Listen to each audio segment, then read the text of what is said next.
married. This was insane. Let me make it up to you. You're dating a black girl? You ain't lying. That's right. I've never felt so understood by somebody in my entire life. Hey, I love Latino dinner. Sure. Whether you like it or not, we kind of go together now. You're my boo. Come on. I'm gonna ask her to marry me. Do you plan to? About your family? Yeah, I just haven't had the chance to meet them. So you want to marry my daughter? Yes, I do. Well, Ezra, you could try. With your pretty brown skin. Oh my goodness, what's going on? Well, if you see the 21 Rules of Blackness logo before a editorialized trailer for a movie that deals with black people, that can mean only one thing. Where it's the Reelblack podcast. I'm Mike, and I'm joined once again with my friend across the pond, Jason Clue, and my dear friend Eric Payne. Welcome, guys. What's happening? So what it is. As we wait for the room to fill in, it's a little early for a live. Typically, we do. Are we live with the people's? Huh? Uh-oh. We live. It's gonna be live with the people's commenting and stuff like that. I'm yeah, don't get too distracted. But we can see Hanlon. We can see Daoud. My peoples. What up, Daoud? Chris, Dragnet, Nathaniel. Excuse me. What's going on? Yeah, so this is a live experience, but we'll try and keep it open so the replays are not too distracting, but it's a good listen as you drive, or a good conversation as you listen to us talk. You're thinking, and we'll open up the chat to folks as we get towards the end. I'll put the link up for you to join us via StreamYard. Please be real people and not bots, as we've experienced in the past. But especially if we talk about black stuff. Black stuff. Before we jump into the topic at hand, I did want to talk about this Chris Rock special. But I don't want to get too deep into it because I was there. How was it, Mike? Huh? How was it? It was a great experience. During this Ego Death tour, I had a chance to see Chris perform 6 times, and what I really liked about it, he brought everything together. Like, you could really see the show develop. I mean, he left out some jokes that were really great, but by the time they were special worthy, maybe they weren't less relevant. Like, he had a great bit about the COVID. Obviously that would have dated the material if he had told but his punchline was not enough high profile celebrity deaths for COVID to be effective in terms of our caring about or being prevented, so I wish that would have been recorded for posterity, because I thought that was hilarious. But we're a year later from the tour. It probably needed to be taken out. And I thought the whole set was great, except everybody geared themselves to the whole slap and the Will Smith comments. So I don't know. Jason, did you get a chance to see this special, or did you watch it live? I didn't watch it live, because that would have meant me staying up until like 3 a.m. So right, I watched it the following night. Yeah, I enjoyed it. There was a few jokes where I was a bit like, he pushed the Michael Jackson and R. Kelly one, but I thought it was good that he got the Will Smith stuff off his chest finally, and then we got to hear what he thought about it. So I have to admit, I did chuckle. I did laugh at those parts. Yeah, no, he went all in. Like, that was the most. Like, he was sort of like spoon feeding earlier shows, like those bits, but this, like I say, it all came together that night. I had never seen him that on fire about something, very passionate. Yeah, he went in about 25% more than when I had seen him a month earlier in Atlantic City. So, well, he seemed like that had been building up a while, and he wanted to just like really, really get off his chest. Yeah. which I Well, think he did. R&R wants us to get started. Before we jump in, did you have any thoughts about that, Eric? The whole slap bit. I know you haven't seen anything yet. About what Chris, I haven't seen it, but like we were talking the other day, I saw clips. There are a couple of things that are funny. What I saw, I want to see the whole thing. Chris is that dude. He's gonna walk right up to the edge, and like we talked about the other day in the phone, Mike. Sometimes I don't think he has the barometer to know what might be too far. In terms of how his community that he's coming from is going to take some of the things that he thinks that are funny, that he tries to, I don't know, maybe he doesn't try to make it palatable to the larger, broad audience. I'm including, white people and everybody else. But some things, like I'm seeing somebody ask the question, did he make a joke about slavery? I don't know. Did he? I mean, he made a joke about watching Will Smith playing a slave. Oh, in the slave movie. Yeah, that was funny. I saw that clip though. That was funny. So, But, yeah, it was. We talked about the whole thing about the head. Black women's hair that he should have known about since he made a movie about black women's hair. If you were paying attention to which is what got this whole thing started. Yeah. So. Yeah. But the audience. Somebody asked. Chris Dragnet asked about the audience, and it was 90% black folks. I'd say 40% VIP. Like a lot of the people that were in the audience turned up at the after party, including myself. So, but the audience was very receptive, and I watched the show later. Those laughs were authentic. What you were hearing in the crowd. So, bravo to Chris. I just wanted to share this video with you guys. I don't know if you saw it on my Instagram, but it's him and Dave Chappelle at the after party. No blade as sharp as Dave Chappelle's blade. This whole thing wouldn't happen without Dave, without Steve, without Trauma, without fucking everybody. Yo, what Chris is trying to say is, this is for the culture. Yeah. And man, my God, we put our foot in it. DJ Trauma, if you don't play the goddamn banger, then you're fired. And it better not be summertime, nigga. Is Brooklyn in here tonight? Brooklyn, let's go. Is whatever right. In here tonight? Yeah, so that was a lot of fun. Getting to rub shoulders with comedy greats. I got to see Chappelle. I haven't seen Chappelle since the Comedy Cellar days back in the 20s to like maybe 20 years ago. So you talk about live, huh? Wow, that's great. Yeah, he used to perform live. Right, I guess in the 90s, right before Chappelle shows when I last saw him. He would be at the Cellar all the time. And I'd go up there to see my friend Judah Friedlander. So I hadn't seen him. Yeah, I had to remind him, when I saw him last. But I just shook his hand. I said, hey, I just want to give you your flowers, whatever that means to you.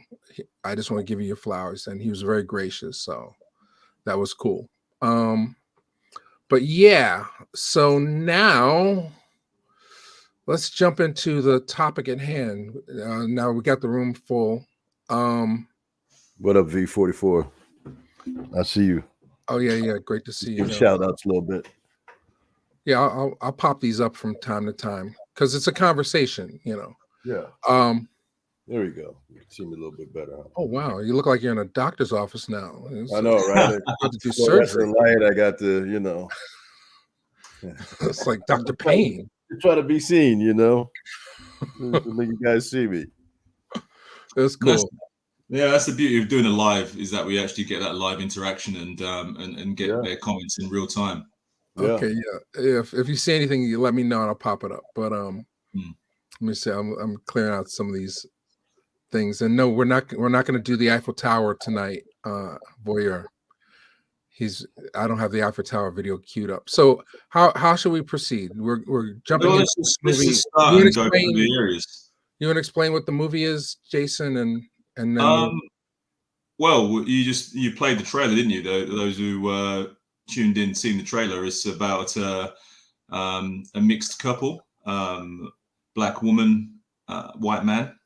They fall in love, and their families are, how do we say, like almost like the stereotypical of their races, maybe, or exaggerated versions of their races. It's probably the best way to put it. Polar opposites. One's a serious Jewish family in Los Angeles, and one is a sort of black nationalist Nation of Islam Muslim family. That's what I mean. So they're like almost exaggerated versions of their races, aren't they? If you know what I mean. Like yeah. They couldn't just you be can have two more opposite. Yeah, yeah. I don't know, exaggerated, because I think there are some definitely the Eddie and Nia their characters seem to just to be more serious people in general, and Julia and Duchovny's characters seem to be a little bit light, take things a little bit more light. I guess it was somewhat exaggerated, although I don't think. Well, when I say exaggerated, what I mean by that is they didn't use like Cliff Huxtable and his family as the black family, and what I mean by that is, just like a whole, just a standard black family who's not really politically on that side or that side. They're just kind of straight down the middle. It's okay. It's they didn't use that type of family, and the white family they didn't use the Brady Bunch. I don't know. You know what I mean? It's so that's what I mean when I say like exaggerated versions. Right. Yeah. So if you get the first slide up, and then we'll just go through the areas that we're going to cover. Okay. Well, finish the plot though. They we're gonna, and then they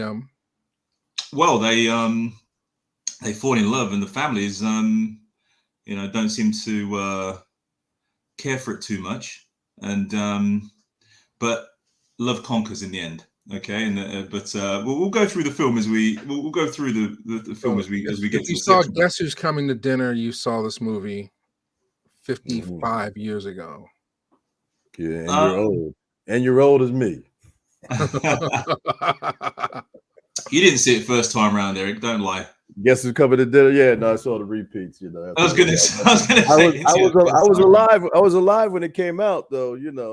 Yeah, pretty a newborn though. Like you weren't watching it. You weren't watching it as Sidney Poitier's equal. No. Right. Well, Mo's jumping in. Yeah. So I didn't mean to cover your face. Yeah, Mo. Yeah. No, it's not. It's not a remake. It wasn't a remake. It feels like it though. It's like I don't know. They clearly saw it. They saw for sure. Guess Who? Yeah. Because the way the father and the son, would-be son-in-law, put opposite one another is very similar in the Guess Who version. Yeah, but that's what I mean. This one was more exaggerated because Bernie Mac was the Nation of Islam. Well, not in terms of character, but in terms of situations. I think it's almost the same movie.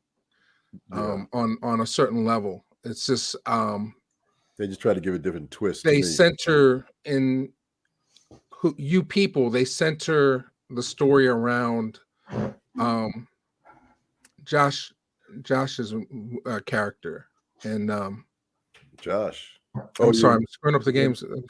Josh is from Guess Who? Yeah. It's Ashton Kutcher. What's this guy's name again?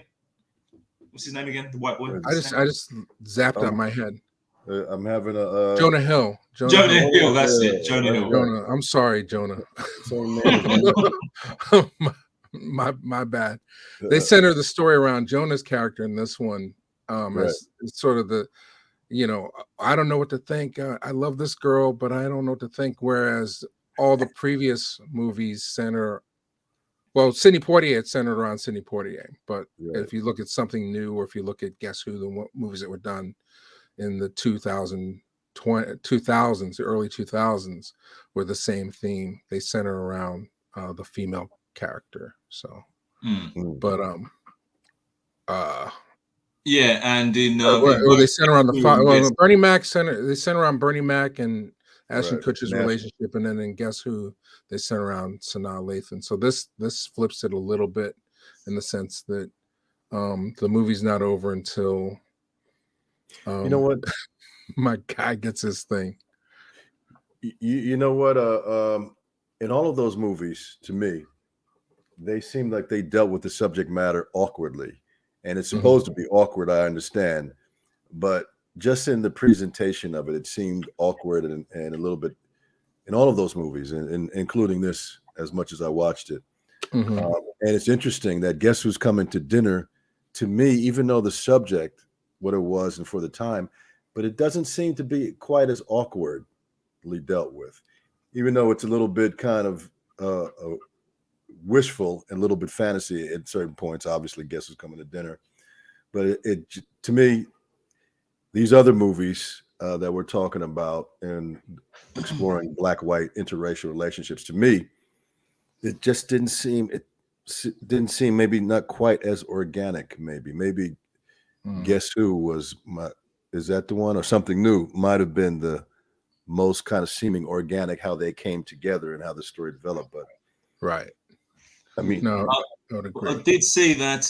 Is it someone had a question or asked? Yeah, Voya 44. Yeah, did Jonah? Oh, you already knew where I was going with that. Did Jonah Hill write? I think he did co-write it, I believe, with Barris. With Kenya. Kenya Barris. Kenya Barris. Yeah. So I think he does something to do with it. I agree. This one, they don't necessarily want to make race the issue. They want to make it a culture clash between Jewish and Black cultures, but it feels a little toothless, in my opinion. Like they don't really go for it in terms of like, I'm wearing Farrakhan's kufi, and then not spoiler alert, they suddenly burn the kufi or something. Which is when I turned it off, as I told you the other day, because I knew what was going to. I said, if they light this kufi on fire, I'm going to turn it off. Well, he did set it up, didn't he? When he explained how much he loved the kufi. But what we're gonna do here, right? Areas to cover. Right, we're going to look at we're going to ask the question, why was the film made, and we're going to have a discussion about that. And then the guys and then people watching at home can also add their take why they think the film was made. Then we're going to go to were they believable? Were they a believable couple? We're going to look at that. Were they believable?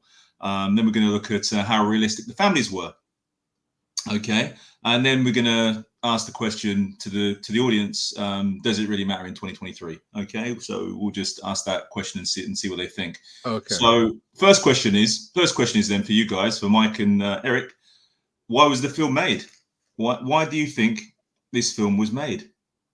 It was an opportunity to put Eddie Murphy and Jonah Hill together in a movie. Well, that's simple. They saw big bucks. Yeah, and Eddie had just finished working with. I'm sorry, Mike. Go ahead. That's it. I was going to say, and Eddie has worked with. He worked with Kenya to the success of Dolomite. So I mean, he was obviously open to work with him again. And Jonah Hill. Jonah Hill's he's a funny actor, comedic actor, and he comes up with some. At the high when he was really red hot. He's not as red hot as he used to be, right? But when he was really red hot, he was seeming edgy and a new perspective, his approach to things. So I can see people really wanting to pair him and Eddie as obviously as comedic talents together more so than anything else. It just was surface to me. I mean, that's why they didn't get into the deeper conversation of Blacks and Jews, and why, even though there's a similarity there in terms of the oppression and stuff, it's way different, because they're white skinned people that are just happen to be a different religion. So how that enables them to move through the society that is racist and then anti-Semitic, but people are going to be prejudiced with what they can see first. And since they can see the blackness first, that's going to be the first. So I think it was made because Eddie liked working with Kenya, thought it was a nice idea and it was an opportunity, to do something light, I don't think he's I was just ask Lazarus a question here. It says, I love the accent, man. Are you referring to Jason Clue or Eric Payne? The New York accent or the Northampton accent? Or the Philadelphia accent? Could be Mike's. Who knows? The accent. Or the bricks. Where you live over there, Jay? Oh, Northampton. Brixton? Northampton, or the Northampton. That's right. That's what you said, right? Yeah. Northampton, not to New York Northamptons, but yeah, not. I think there is a Hampton in New York, isn't there? Yeah, right. Yeah. Right. So you said why you think the movie was made, and I think you money made some money. Yeah, money. I mean, on paper, it's a slam dunk. When it gets greenlit, they sit around a room and they come up with the idea, right? Do you think they're trying to like before they greenlight a film? Do you think they like put their feelers out and see what the general consensus is by the public and what people are going for? And they said Eddie Murphy. That's what got that shit greenlit. Eddie Murphy. Do you think this had anything to do with it? Who? Do you think this had anything to do with it? What's on the screen now? Oh, Meghan and Harry. Maybe, but we ain't really paying attention. I mean, over here, people are paying attention to it because Meghan is from here. She's black, but some people don't think she's black enough. If you talk to some people, they don't think she ever really identified as that. But maybe a little bit. And that might have done. I think it was the opportunity to have Eddie Murphy and Jonah Hill work together. Jonah's not Prince Charming, but they could have. What I'm saying is they could have had a script and got Eddie and Jonah to work together. But don't you find that the Meghan and Harry thing has made that kind of like dynamic between black woman and white man more appealing? More appealing to in the US? In the US? No, I think that's been something that's been accepted in the U.S. for a minute, more so with a black woman and a white dude. I mean, they really try to. Now you're seeing more. If you see like commercials and things, you'll see a black man with a white wife. But for a long time, the initial foray into that, and they felt comfortable showing that as long as the woman was black and the man was white. So now, as of the last couple of years, you started seeing that image of a black man with a white woman in kind of commercials and TV shows and things like that. But the initial acceptance was, okay, well, accepted as long as that old thing of black man not being with a white woman was not part of the deal, so. Okay. In Britain, it's the other way around. It was like the earlier commercials was always a black man with a white woman, and then it's only recently they've kind of put it the other way around. So I thought you might have thought about Meghan and Harry being an influence in maybe getting people, like getting that green light or kind of the idea, the concept of it, because it's popping at the moment and everything else. So if you say why now? The why now, yeah. It's a recycled story that was sort of due. It's been 20 years since they've redone Guess Who's Coming to Dinner, and it seemed like a easy fit for these two comedians. And also too, I think Eddie and Julia. I mean, when you start assembling that cast, you got David Duchovny, who is pretty well known actor. Julie Louis-Dreyfus, who I think she was on Saturday Night Live when Eddie was there, I believe. And if you watch her show Veep, which was really very entertaining, she's very funny. For my taste, well, I'll wait till we start talking about extra stuff in the movie, because she was a little bit over right. Board for me a little bit. What's your take on it, Jason? I mean, I think the timing of where they made the movie and everything else, like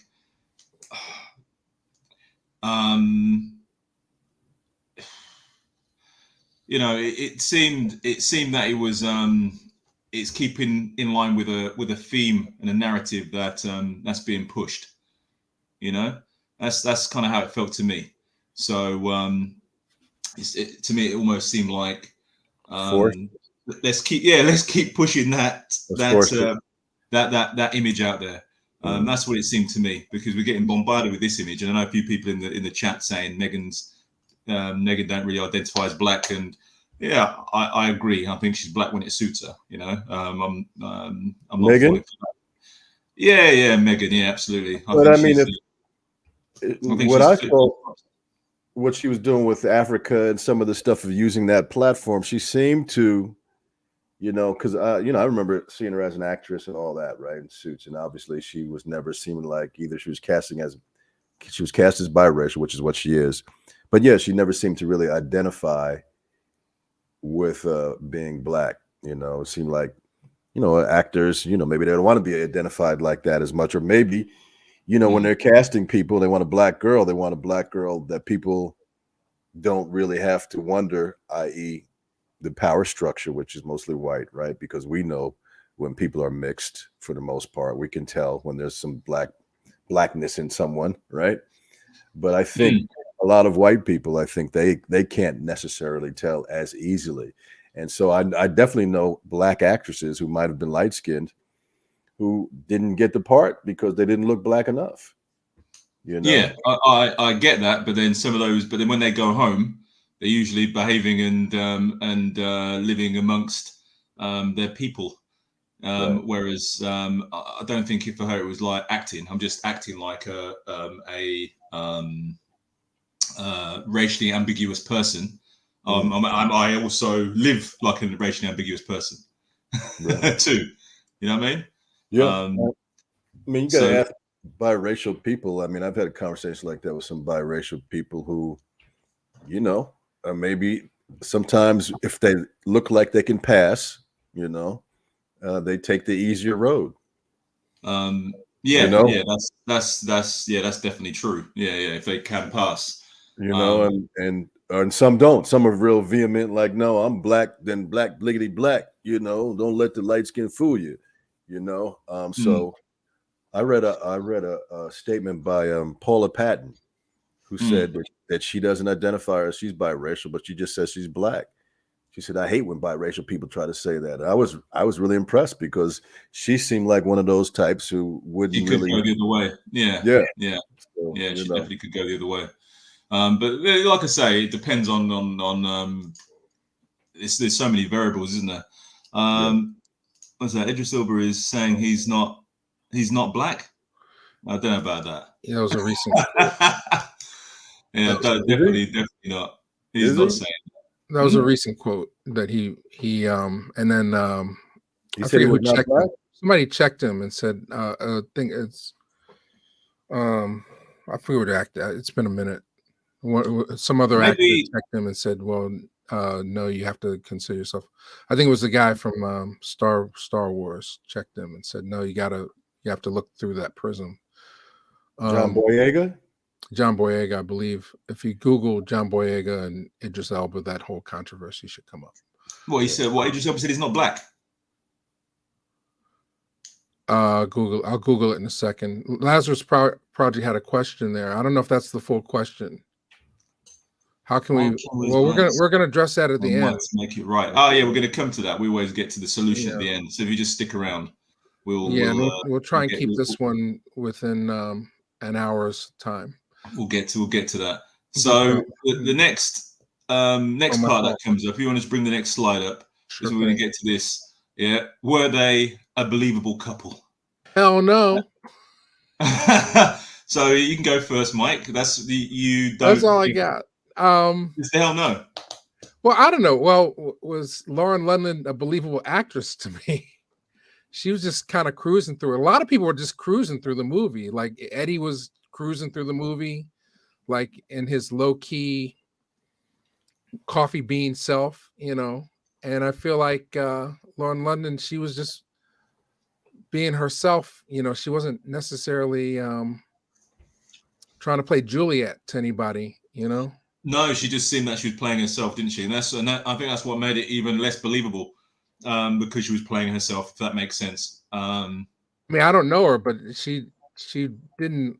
She seemed there weren't pretty layers to her character. I mean, it wasn't like she had much to work with either. Right. The characters weren't, to me, they weren't that much of a stretch, other than they could step in and say the lines. It wasn't any character development outside of what's on the page to me.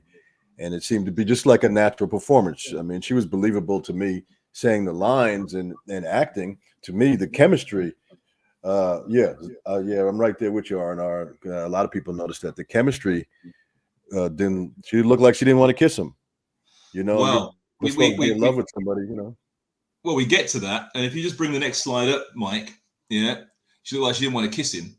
Okay. There was this. Did you see this, Eric? Yeah, Mike told me about it, that they kind of, what did you say, Mike? They photoshopped it or something? It was a CGI kiss. Yeah, because she didn't want to kiss him in real life. Yeah. Oh, gross. Yeah, she didn't want to kiss him, so they CGI'd it together. Again, which tells you a lot, doesn't it, in terms of the actual chemistry and how believable they were, because that's part of the deal as an actor. You know, if you're going to have to kiss somebody, you know, you can't really, you're not trying to, you shouldn't put your tongue down somebody's throat, but, you know, even the show I was telling you about, Bob Loves Abishola, they do a little peck. Have you ever had to do a love scene, Eric? Have I ever? I was done a love scene? I was actually cast in Spike Lee's first movie called Messenger. And that eventually became what was known as Crooklyn now. And in that was supposed to be his first movie before She's Gotta Have It. And who was going to play my girlfriend was Tracy Johns, who played Nola Darling in She's Gotta Have It. And so I was, that love scene that you see in She's Gotta Have It, that they shoot from above where they're having sex, that was supposed to be the love scene that we were supposed to shoot in this particular movie. And the first day I met her, Spike is like, you say goodbye and give her a kiss, you know. So that's what we were doing in rehearsal. It was a pretty good rehearsal, you know. But the love scene, the particular get naked, I was like, well, how do you work that? How do you keep yourself controlled? You know, you're supposed to be naked, and you know, because they have something like a jock strap. I had a friend who had to do making love scene in a movie, and they give you something to put over your manhood there, like a big sock almost. Yeah. And that's supposed to be the limit that keeps it from being crossing over into pornographic territory. Yeah. So, yeah, but I don't know. Then the rest of your body's still touching, isn't it? You know, it's like exactly, and that's exactly right, Lazarus. This is a good point. You know, people don't want to kiss people because, you know, some people have been around and certain things that they're getting passed around. So, you know. But then she didn't have that problem when she was doing the scene with I was going to say Adonis Creed with Michael B. Jordan. Who are you talking about? Lauren London. In what? She wasn't in that. That's Tessa Thompson. No, not in Creed. She did a film with him. What was the film she did? What was the film she did with Adonis? I keep saying Adonis Creed. Adonis Creed. Michael B. Jordan. He's become. That's great when you become your character. Yeah. What was the film she did? It was. I'll tell you. Somebody should tell us. Yeah, someone help me out. Without remorse. We just real quick, Mo. We Cut Heads was his Just Mercy. Was his college thesis film. Joe's Bed-Stuy, We Cut Heads. That was what he did and coming out of NYU. Yeah, Without Remorse, she did a love scene with Michael B. Jordan. Well, maybe she doesn't want to kiss the white dude. You know, maybe it was easier to kiss. Well, then that goes down to the chemistry, then, doesn't it? Because a few people were saying, like, maybe because her husband passed away. I was going to say that, but she didn't want to have to, kiss another man. Right. And I was going to say that. Remember, but you did the love scene with Michael B. Jordan. Was that before? Was that before? It was after Nipsey 2021. Nipsey Hussle died when? 2020? So No Remorse was when he played like the super soldier or something like that. Was that what that was? That's right. Yeah, he's a like ex-military guy. Yeah. Well, like I said, it's Michael B. He's black and she black. I don't, you know. Yeah. Well, then that goes back down again to the chemistry, doesn't it? Because for me, I didn't think they were a believable couple. Now, Jonah Hill, God bless his soul. isn't what I would consider without remorse, right? Yeah, like, you know, I don't know, maybe people in the chat can help me out here, the ladies. Okay, I did see this one. This is on Prime. Yeah, it was good. That's a good movie too. Maybe the ladies can help me out in the chat here with Jonah Hill. Does anyone in the chat think Jonah Hill's like some kind of like stud or looker or anyone they'd want to get with? Because I don't see it myself. You know. Well, that's part of the 3Ds. If you want to talk about the technology in the film, I don't know if you yeah, he's a guy who you know, white women don't want. Yeah, he's struggling. You know, he's struggling. Jonah, yeah. Come on, man. But Jonah's cool. A lot of people like cool. Who was it? Voyer was said he liked Jonah Hill's early movies in the '90s. So did I. Yeah, but we're talking about Jonah Hill, the actor, or the person in the movie. Now that guy in the movie, the character in the movie was not someone you would see her with. You know, see her character with, just like. Well, that's what I mean, and that's what didn't seem believable to me, that she would literally, you know, because what was it? They met in the car, didn't they? He got in a Uber, and they got talking from there. Yeah, she wouldn't give him the time of day. Yeah, in my opinion. Let me know if anyone agrees with me in the chat. I'm sorry, I'm laughing at Boyer 22. Beauty is in the eye of the beholder. That is very, very true. Beauty is in the eye of the beholder. And very, very true. When you love is blind, man. When somebody loves somebody, that, you know, we've all seen some of those relationships where people, you look at someone and say, how are they? And I'm not talking about just the money and all of the rich, you know, you see rich people with. I'm talking about people who really are with people who you wouldn't think that they would be together. One spouse might be extremely good looking on the traditional scale. Can you get that up? Frugdalista has put, if you're asking me, no chemistry. The car scene was cute. Yeah. I agree. Yeah, she's going with what I'm saying. Yeah. Yeah. And like I said, beauty is hard to beholder, but you got to. But then usually a situation like that, when you got like a Quasimodo Esmeralda type thing going on, right? It's there has to be time for you to grow on the person. That's usually like if you work together or you know, you live next door to each other, or you know, you need that almost that gestation period. Yeah. You know, where it develops. Yeah, like Quasimodo wouldn't approach Esmeralda at the bus stop, start throwing some lines down. Wait, hang on. That's if he was a black Quasimodo, he might. For Jonah Hill.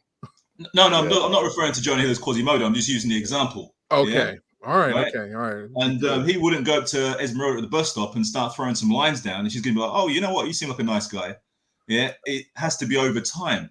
Do you agree? Yeah, I agree 100%. But I was just going to joke and say, if he was a black Quasimodo, he's gonna have confidence. He gonna know he got that swag. Esmeralda. Well, back to the movie. I mean, so there's Charles Woods. He talks about the 3D effect when you talk about the interracial relationships depicted in Hollywood films, and the 3Ds are denigration, destruction, and I always forget the third D. But basically, so let's say again the two. I remember the third. Denigrate, was it? Say denigration. Let me lock in on this. I talked to Charles last night. Let me not lock in on this because I'll be distracted.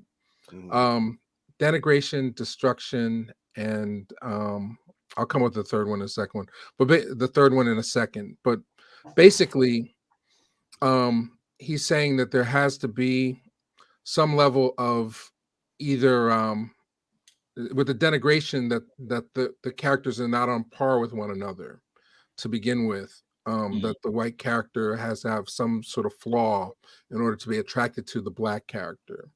That the destruction is that the relationship doesn't survive the test of being interracial. Guess Who's Coming to Dinner is one of the few films that does not have the 3D effect. It does not use these tropes. But it has the destruction though, doesn't it? Or you don't see. No, they're happy. I mean, you see them kiss in the mirror, you know, but for the most part, they avoid the stereotypes in the original Guess Who's Coming to Dinner. Now, this movie, I was talking to Charles last night. He basically feels that the denigration comes from Seth Rogen's character being Jewish. He's not your typical Anglo-Saxon white character, and that's the denigration that puts them. That's how he identifies the film as falling into the 3D trap. But it was also a bit of a screw up as well. Like, Yeah. although he did the good job, it was like gifted to him. He wasn't very good at it, Right? And he was doing the podcast, and it wasn't exactly a catch. He was a slacker. Yeah. Well, the same thing happens in Guess Who with Bernie Mac. The first time you meet Ashton Kutcher, he's quitting his job. So he's a broke bum in the eyes of Bernie Mac. I'm usually turning off Ashton Kutcher movies. Look, I had to do it for homework. I think the last film I saw with him in there was Butterfly Effect, which I actually enjoyed. It was a good movie. Yeah, it was a good movie. That was a good movie. Yeah. Right. So the next one we're going to go to then. So are we all in agreement then that that they weren't a realistic couple then? We agree with that. I agree. That was the weakest part of the film. There was no chemistry. I think they could have been a realistic couple because we've seen those, but I think that's in real life. But I think that's where the Charles's effect comes in, like in real life, Yeah. Someone. I've seen couples like that in real life, right? Right. So visually, it can happen because I've seen it. Right. However, this is where we're going to link to the families. However, the black girl wouldn't come from a Nation of Islam family. That's for sure. Right. you know what I'm saying? Like, I've never seen that. I've seen visually look like that, but with the backgrounds, no, I haven't seen that. But they weren't Nation of Islam. They were regular. They weren't Nation of Islam Muslim because she would have had a what's her face would have had a headdress or something on. The hijab. Nia's character. Okay, before we move on to the slide, I just want to put the 3Ds up. Perfect. I don't have the audio for this, but you guys can go back to that video. Denigration, devastation, and destruction. Devastation. So the denigration is that Jonah Hill is a Jewish character. He's not white Anglo-Saxon, typical white guy. The devastation in a 3D effect would be that the price to pay for this relationship is a breakup, and destruction is the death of one or both of the characters, which doesn't happen in that. So his argument is that it has to, in black and white sex movies, there has to be at least one of these three, if not all three of these characteristics. So that's he's saying that as a rule that the powers that be want to see one of those characteristics. That's his theory. Yes. Yeah. Yeah, and it pretty much holds true. It does hold true. You could argue that some of it is dramatic license, that you need conflict within the course of the movie, and if you're going to deal with if you're going to address the issue of race in a film, you want to have this, but to see the pattern so frequently is what he points out.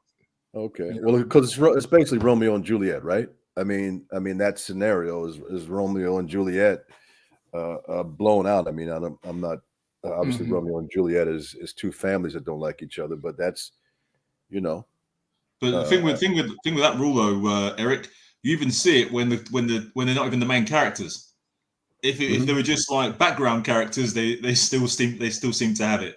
Right. Well, which brings it back to what you were saying earlier about why would this film be made now? Is it to show some level of progress in terms of race relations, not to address this as like the main issue, race or culture. It becomes a culture clash more so than a race clash in this film. So yeah. Okay, so Chris Dragnet just made a good point with the devastation 1150. He's saying, Chris Dragnet. The parents. Yeah, the devastation is the parents trying to mess things up on both sides. That's true. That's very insightful. There was some devastation there. Yeah, they wouldn't just let it be. Yeah. Right. So that moves on nicely to the family question. Yeah, how realistic were the families? Yeah, when I say how realistic in terms of them getting on, or how realistic in general. So the Jewish family were the kind of that very modern left family that you see more and more of, where anything goes. You know, we're just accepting of everything, which in reality, if their son was dating the black girl, they probably would be saying all the right things. How they'd be feeling might be totally different, because that kind of leftist family don't really ever say what they think. They just say what's politically correct. So they probably would be just going through the motions and hoping it fails, but just saying, "Oh yes, we think it's great. Absolutely, it's fine." So I thought they were relatively realistic. In terms of Eddie Murphy and Nia Long, I thought that they bended too quickly, or they got over it too quickly, considering where they were to start with, and where they were by the end of the film.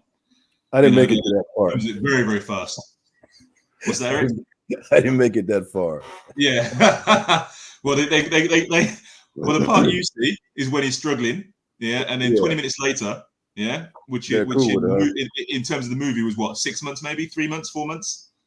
Yeah, basically. I mean, there's some jumps in time in the movie that are interesting, but yeah, the overall middle of the movie probably is just a few weeks, really.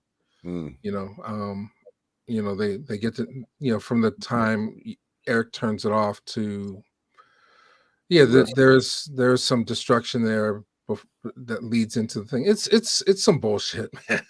Yeah, I'm gonna watch it because I like Jason. I mean, when I saw this movie, I was like, do we need to talk about this? But then we need to talk about this, because if we don't talk about it, then it's going to repeat over and over. You know, if we don't share our opinions about these movies, Hollywood will keep making them, I think. Or maybe it's like, you know, on paper this would have been a great movie if Mel Brooks had made it, you know. They really address the issues, but instead they make Julia Louis-Dreyfus into this really clueless individual who is patronizing and just loves the idea of having mixed race babies, grandchildren to carry around, and Eddie is just playing the same note the whole movie, you know, which is very lackadaisical. You know, he doesn't express any passion. The women are set in the background, and then the whole concept, I guess, maybe, and you know, maybe somebody in the chat can correct me. The whole idea of this colorblind younger generation, you know, who don't see or address race as the number one factor, you know, is that truthful to human experience? And let me know when you want to use the clip, by the way. But yeah. So yeah, play the clip now, actually, because that was interesting. What yeah, I didn't want to say that, Elizabeth, but okay, I'm gonna accord with that. And you know, and yeah, the writing, Kenya Barris, you know, he does a lot of the same thing over and over with Blackish and so on, and Blackish I love, though. I mean, you know, that was, yeah. I mean, I don't watch Blackish enough. Have they done, or the kids are too young, but I mean, have they done an episode on interracial race? We'll get you in a second, Chris. I opened up the line. Chris Dragnet's on the line, but we have to go through the whole cards before we jump on, Chris. So just hang tight. All right, so you have a clip here from Jimmy Fallon. Yeah, play the clip with what Lauren London's saying here. Oh, hang on, the sound went off. Let me start over. Congrats. We had Kenya Barris on the show who wrote and directed it, and he said to get ready, watch what Lauren. She's like, that she's gonna pop like Julia Roberts, and he That's keeps. a lot of pressure. No, but he really can't. I mean, he said he had to beg you to get to do the movie. Is that true?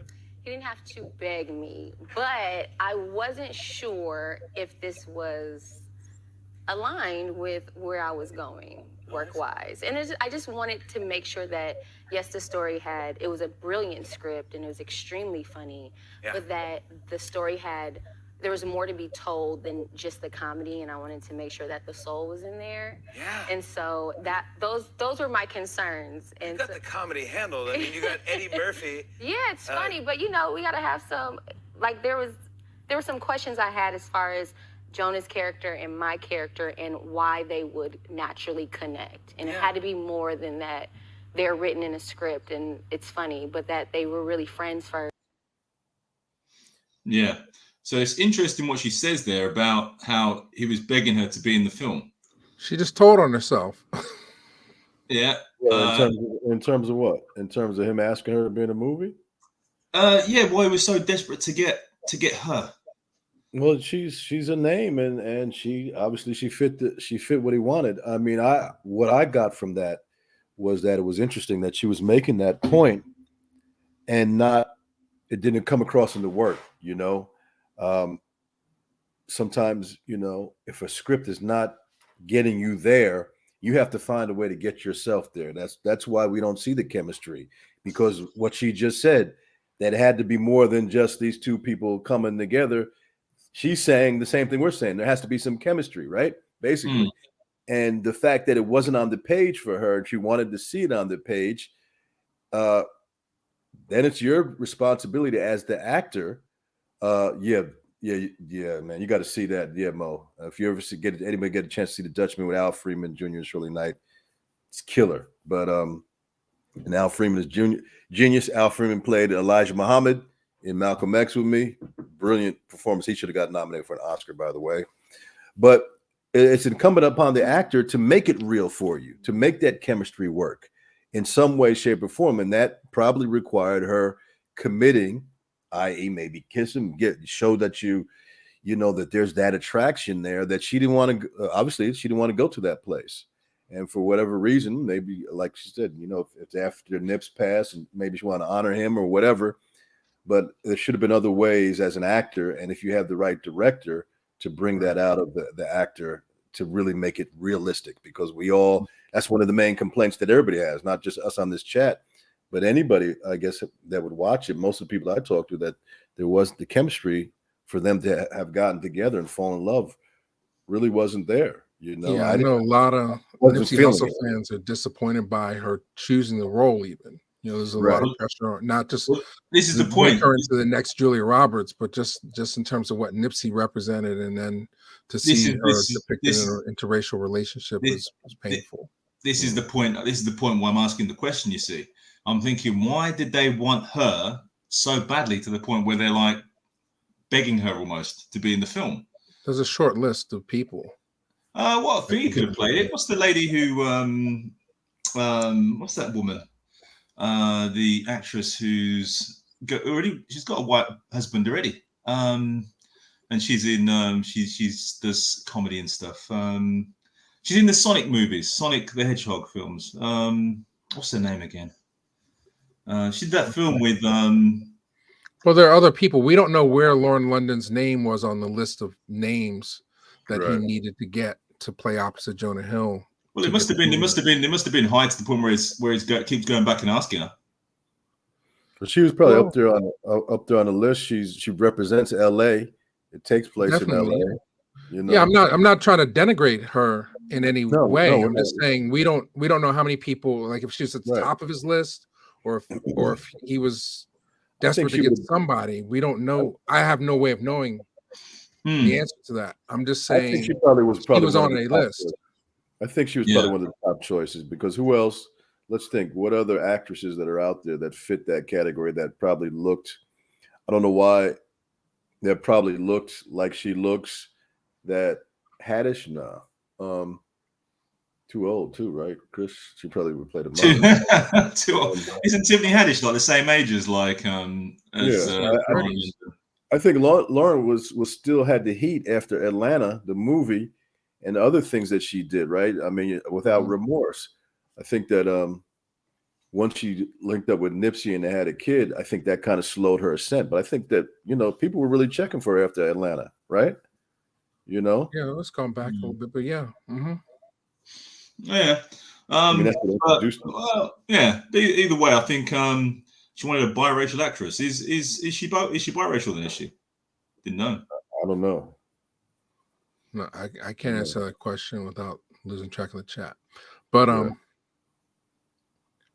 Use the girl from Insecure. Okay. Yeah, I mean, my point is that there's a very short list of people that can help get a movie made, and secure a budget, and she was on that list, and that's exactly why she was being pursued, But I think her insecurities, her spidey sense played out in a sense.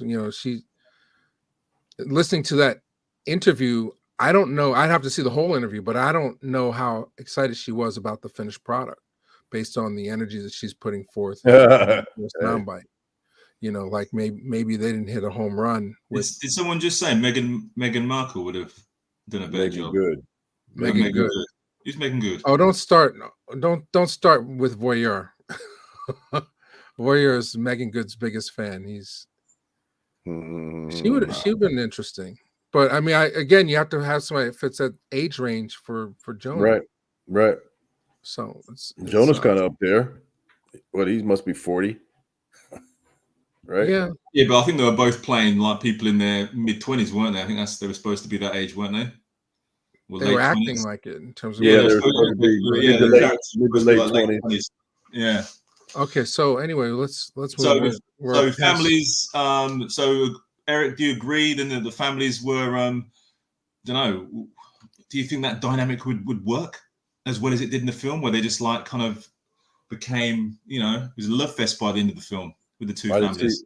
I got to watch. I paused it. Let's say I paused it because Ed is my man, and I'm gonna watch a lot of his stuff. Yeah, rest in peace, Lance Reddick. I just heard about that today, Mo. But I didn't see the rest of it, so I don't know. I'm gonna watch the rest of it and see where they ended up.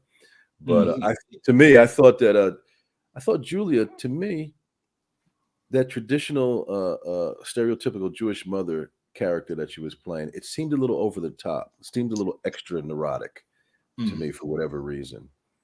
And it just didn't seem as organic of a performance as I've seen her be in other situations. And so I don't know. And also she projects a little bit younger. To me, the image of the character that she was playing, the image that comes to mind to me is an older image, older, more heavy set, that you could more identify in the 60s, more like traditional mother-in-law type. Okay. And Julia still represents relatively young, like young and hip, and so for her to be in that, the way she was playing the role, it just, to me, didn't work for you. Yeah, it seemed like it was a little bit overboard. Okay, Mike, what do you think? How realistic? How realistic? Well, I mean, I think they wanted to do a broad comedy. I just, I don't know who laughs at what they consider these jokes anymore. I think there were a couple. And I think the setup was kind of awkward and maybe a little cerebral when Eddie decides that he wants to rip Jonah a new one, like he wants to make it difficult for the relationship to succeed as well.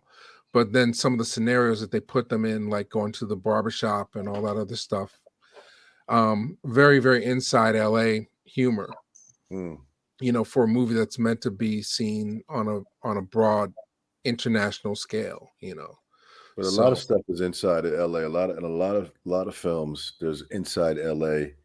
Even in the dramas or comedies, there's a lot of just inside LA stuff. And right? I feel like that's my general criticism with Kenya Barris, is a lot of his stuff is so inside to his way of life, his own particular upper middle class Black culture, that it gets lost on the populace, like who lives that way necessarily, so So Blackish was about an upper middle class dad who was afraid that his kids were going to lose their street cred because they have a sheltered life, you know.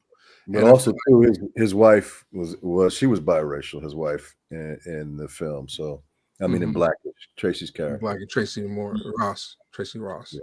I would have real quick depressed. I would have cast depressed. Asked a question: Who would I have cast instead of Julia? Jennifer Coolidge, I think, would have probably really ripped that. You know? Definitely, yeah. She's very good, and she's very good at improv too. You can see a lot more riffing happening, and I could see her being that character more than I could see Julia. It just doesn't seem to me like Julia Louise would be that. And maybe I'm identifying with her who she presents personally, but she just seems to be a little bit young to play that as neurotic, you know. Or Jonah actually needed to be a younger actor because he was a little bit old for mom to be all up in his shit, like, you know, like she was, you know. Yeah, because they didn't look when you look at them both, they didn't look that much of an age gap, did they? It kind of did. It kind of did. I know they do that a lot in movies. I think. Say again, sorry. It kind of didn't look like she was old enough to be his mom. She doesn't look like she's old enough to be his mom. Yeah, but you know what? What's funny is you know the movie Scarface. I always think of that when I think of people playing people's mums.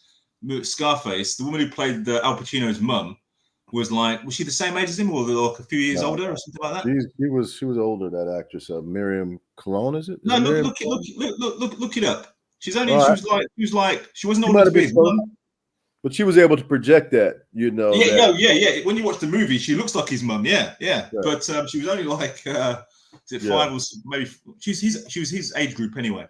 Like that in The Godfather too. The woman who plays Michael Corleone's mom was not at that old, you know, to be their mothers, you know. Yeah.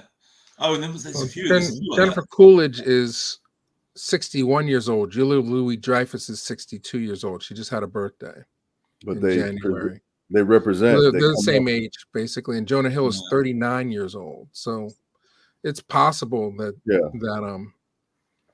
he could be Julia Louis-Dreyfus's son, but I agree the characters, the way they're written, were written for younger actors to play, you know. Yeah, well, I think she was supposed to play. Not a 40-year-old guy. I think she was supposed to be 60. She was supposed to be her age, but Jonah Hill was supposed to be like 20, 26, 27, 28. Oh, yeah. That's what it felt like. Yeah. That's what it felt like. Hollywood does that all the time, though. Yeah, I remember Ving Rhames playing Thingy's dad, Terrence Howard's dad in Animal. Mm-hmm. Oh God, yeah. I hate when they do it that way, where they're almost the same age. So I mean, they're like this. He's like what, 5 years difference, probably. Yeah. Yeah, it's not that much. I mean, I think Ving is younger than me. Well, I want to jump into, before we bring Chris on and finish up. I wanted to go through some of the comments from the trailer because I thought they were interesting. Okay. And I want to address some people's comments that people had. So this is from when we did the trailer yesterday. People were anticipating the thing. I don't know if you can see that. It's very small. The Trill House, the privilege of working with Eddie Murphy only to be wasted by that script. L. Brown, I tried watching this. Stoney Jr. So they take one of our finest women and make it like a dude that can bag her. They telling N-words not right to their face what they think of us. Well, I don't know what the failed election in Nigeria has to do with this conversation. Not my type of Hollywood agenda fueled movie. Man, for the support of one of the best channels on Reelblack in the land, I'll be there. I hope Queen Bee, that's me, is here. And of course, you know, the trolls, the thumbs down, and possibly the worst movie I've ever seen. I cringed all the way through. Was it nominated for a Raspberry Award? It should win every category. So I just want to get into shout out to Charles Woods who's popped something in the chat. Is Charles here? Brother Charles, what's up, brother? He popped something in the chat. I'm not sure whether he's sticking around though or not. I'm not sure. At 8:09. Oh, there he is. Okay. Yeah. If So if you want to jump on, even if you jump on with audio, that's cool. Okay. That picture doesn't even look believable. I'm saying, man. Yeah, she looks like she's asleep. She looks like she's not that happy about it. I don't know. Was that at a moment in the movie that something awkward happened? Because she does not look. The expression on her face is she doesn't, and that's supposed to be the wedding. That's don't the look wedding. like happy times to me. But Okay. Well, does it still matter in 2023 is the question. Oh, Jason froze up. You froze, Jason. You might want to leave and come back. Back. Oh, now you're back. Okay, you're back. Okay.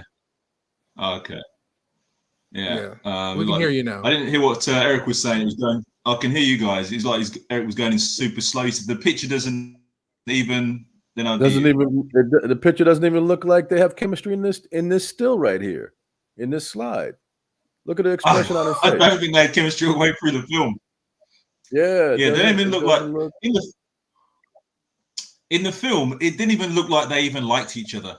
Like, she said, like in the interview, she's saying how they were. Oh yeah, Jonah's so cool, and we got on so well. They didn't even look like they were friends in the film. Well, they look friendly to me, but it doesn't look like it was going to be more than friends. Well, like I say, they didn't look like they didn't look like they were like friends like that. Like, look like the kind of someone she knows from work. That's what it looked like to me. And you see her there, and she's looking like she wants to be somewhere else. The question of does it still matter in 2023? Like they're still making these films, and it's still does it still matter?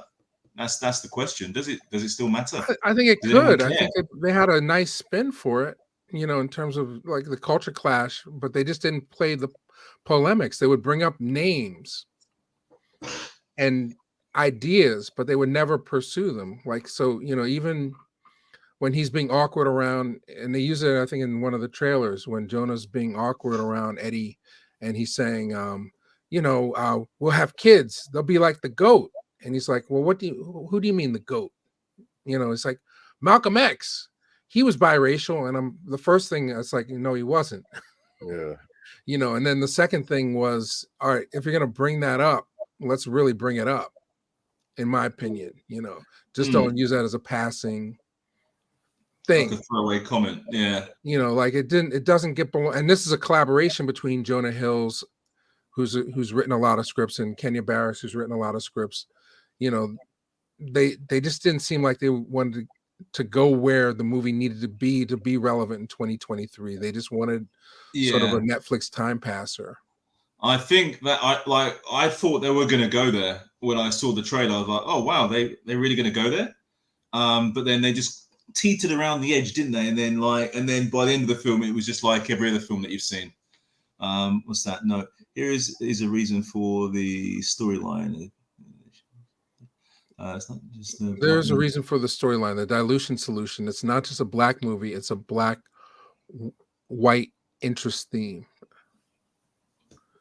This is what I was kind of alluding to at the beginning, I guess, in terms of like why did the movie get made was the question I was asking Charles. Yeah, why did they decide to make this movie? Was it a propaganda movie? Was it to promote something? Well, it's like a lot of movies from 2023 where they're checking off a lot of boxes. I mean, it was fun to see Sam J in the movie. I feel like she probably came out the best as the podcast partner, the gay Sam J. She's a comedian. I didn't think that was a problem for me. Checking off all the boxes. Yeah, that's what they were doing, just checking off all the boxes to be. Yeah, I'm not sure why she was even in there. To be honest, he could have just. Wouldn't he be kicking a guy to be his friend? What'd you say? I said you could have just got a guy to be his friend on the podcast. That's what I was thinking. I mean, because if he was going to be talking about getting advice about a sister and a woman, no disrespect to I'm not trying to disrespect anybody's community, but that shit wasn't, to me, wasn't realistic. That, you know, that he would be confiding in a woman. Well, maybe so. Maybe that was the only black person he knew, and he could confide in. So, you know, maybe that's the reason why. But it seemed like that should have been a dude, and maybe they didn't want to do that because that's been done before. Yeah. But I think getting advice from another man how to court this woman, and a black man at that, would have been a little bit more interesting territory, and that maybe would have raised the stakes a little bit, like we're talking about, you know? Yeah. I think that character, if that was a real character, that real character would definitely have a black male friend, who for his like validation almost, for him to think that it's okay for him to, you know, like a DJ Vlad from Vlad TV, you know. Well, Vlad is not black. Come on now. And I didn't say he was black. I said Jonah's character. Oh, you're saying like, Jonah is like Vlad. That's what I'm saying. He'd have a friend, like, you know, like how Vlad has like lots of black friends who give him that validation for him to be able to go into these black spaces, right? Well, I feel like the movie was set up where they almost were born into this colorblind world. Now, I mean, granted, I'm reading the characters as younger than they are in real life, you know. So, you know, if I'm a 20-something or late 20s, early 30-something, it's possible that, I mean, I guess how did they set up the movie? Like he had tried everything else, and then he just falls in by accident. He meets this woman, right? You know, he mistakes her for his Uber driver, basically. Right. And that's how they meet cute. And so he's never really crossed the tracks before that, based on the. But then he was submerged in the culture because he's got a podcast which is talking about black culture and all things black. So they missed a huge opportunity right there in terms of character development, you know. Because you're thinking if he's into black culture and he's all things black, wouldn't he have been in more black spaces, like you know, most of his life, you know, that's how it seemed to me. And it seemed like he'd know more than one black person. The characters were not developed whatsoever. Oh, yeah, the basketball scene. Forgot about that. Oh, let's bring Chris on real quick. Is that cool? Yeah, go for it. Yeah. Okay. All right, ready? Yeah. All right. Hey, Chris. Chris Dragnet. You hear me? Chris. You hear me? 1, 2, 3. Yes, sir. Yes, sir. Now, what are you drinking? All right. That was gonna be my question. What you sipping on, bro? I don't want to get myself in trouble like last time, man. And thanks for helping out. When I'm gonna go get my beer out the refrigerator in your honor. Batman and Robin. Batman and Robin. Oh, see, Batman and Robin. Now, how many times have you watched this movie? I know it's your favorite film. No, it's not my favorite, but I've watched it twice. Okay, why twice? I couldn't get through it again. Twice? You're a man. I wanted, like, you know, I watched it, had my opinions, and I heard my friends talk about it. And I was like, let me rewatch it and, like, you know, regurgitate, you know, and just like, you know. Okay, so we're already ahead of the game because last time you hadn't seen the movie, and we let you chat for a while. All right, so this is good. Yes, sir. So what are your thoughts as we go through these things? I liked it, man. I'm sorry. I liked it. Okay. You didn't see how they're taking our black queens and they're trolling them with these dread was Lauren London really on your radar? You know, really? She's too old for me. Oh, I'm just, you know, she's beautiful, but like I was fine with them casting her, and I think they needed her for street cred. They didn't want someone who's too bougie, you know, and they couldn't go with someone who's too hood because it wouldn't work. Right. And she has that balance, you know. She played that sort of role when she was doing the dual bougie street thing in that roller skating movie with Diana Ross's son, ATL, right? And you know, yeah, I think everyone kind of nailed it. The chemistry is not there between the two actors, right? So that's really the meat and potatoes of the story.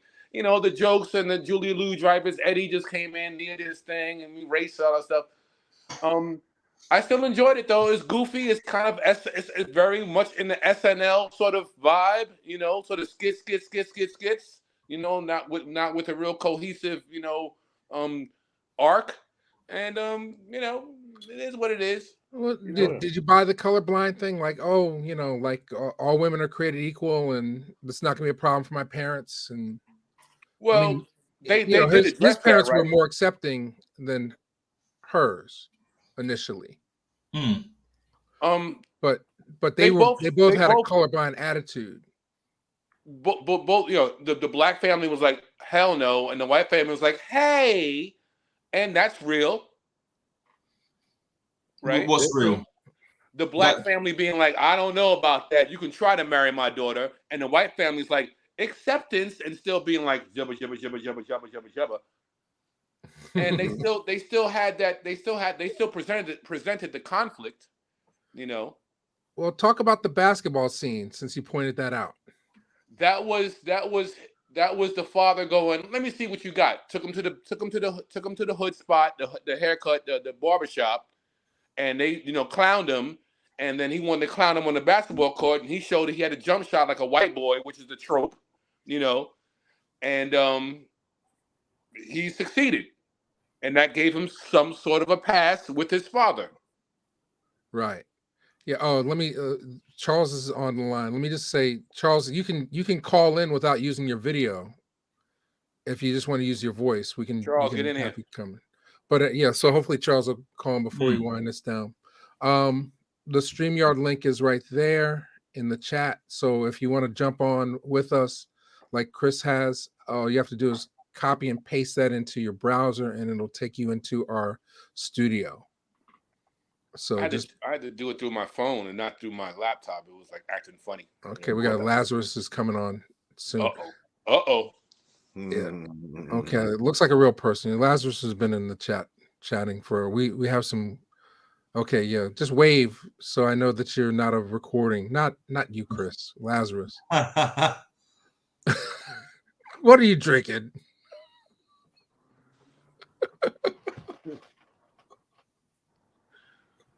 Yeah, Stays toasty. He's one of our mods. If you listen in the morning, he recommends some of the better songs. Some of the when I want to get into the groove, Chris always has the right tune at the right time. So right. You know, what was a funny part of the movie for me was, and we were talking about this the other day, Mike, when David Duchovny's characters and starts singing. Starts playing the piano and singing to what's her face. I thought that was funny. That was clever. That was clever, but it was so nail on the head, you know. Yeah, of course. That's what it was supposed to be, right? Yeah. You know, I thought that shit was. There's a high corny aspect of the project. You know, it's corny, but like I said, it's kind of SNL-ish in my opinion. Kind of skit, you know. So then would you recommend it? Would you watch it a third time? I'd watch it with a friend who's never, like, maybe someone who hasn't seen it, and you were smoking. You got to smoke. You got to smoke. Would you let your daughter watch it though, Chris? Yes, sir. Absolutely. By herself. Yeah. By herself, you're saying at 9 or 12 or 18 or 22? At 12, all those ages. All right. At 12. Yeah, at 12, 13. I wouldn't find anything too insidious about it. The one thing I'd say is, like, don't just like a dude because you got the same fashion sense. You know, they didn't, like we talked about it earlier. They didn't really develop. They tried kind of show them bonding, but they didn't show them bonding enough for me. On top of the bad chemistry. Well, what they were bonding over, I wouldn't ever tell any of my children to base a relationship on that. Yes, sir. You like the same shoes and you like the same music. Yeah, that's not enough for me. Yes, sir. Isn't that the basic intro to people bonding, at least nowadays, what the younger said? I mean, and particularly that goes to what you're saying, Mike, about the broader culture and the colorblindness of it, because let's look at hip hop, man. You know, hip hop has been, some people say it's been sold out to the broader community. Yeah, yeah.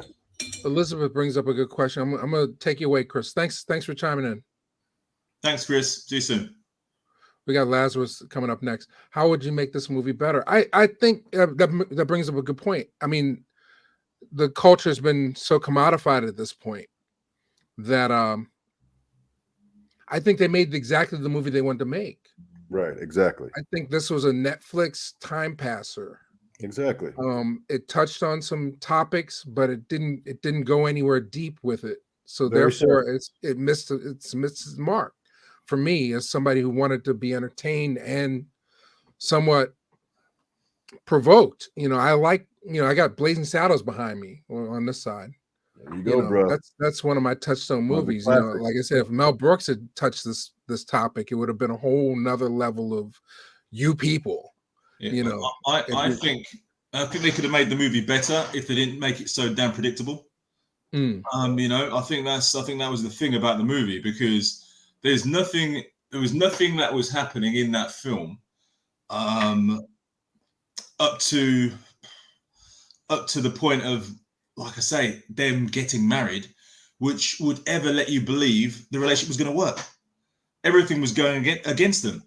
So then for them to then miraculously overcome all those obstacles and all the issues they had, to then come together, and the families come together and everyone come together, just made it ridiculous.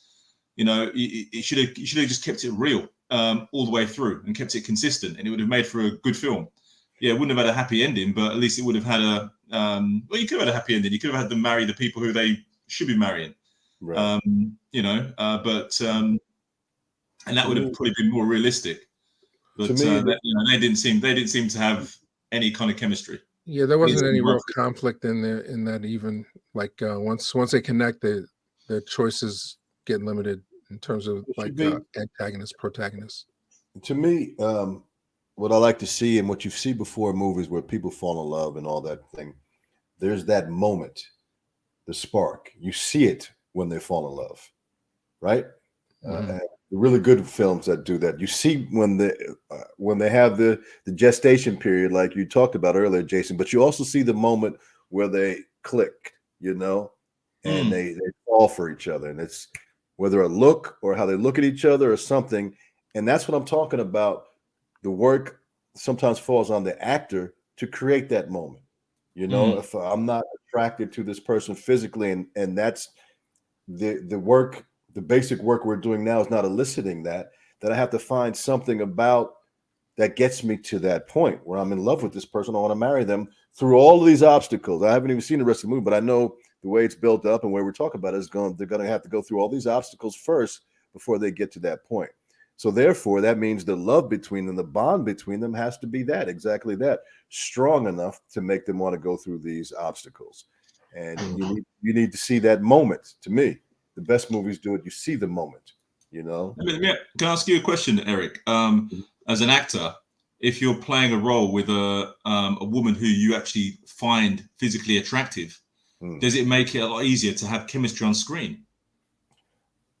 It depends on how it makes it easy to be attracted to them, but also too, it depends on the personality. I mean, if it's just like anything else, people might get attracted. What might bring people together initially is the visual. But once, whether they stay together is whether they connect. And, some people could just, regardless of how good looking they are, they're just assholes, right? So I understand that. But so let's say you don't get along. Like the actress is just horrible. Like she's rude to you and everything else when the cameras aren't on and everything else. But in the movie, you have to be like, you gotta make it real. Yeah, but then when the cameras start rolling and then she's looking at you saying, I love you, husband, or whatever, yeah, right. Yeah.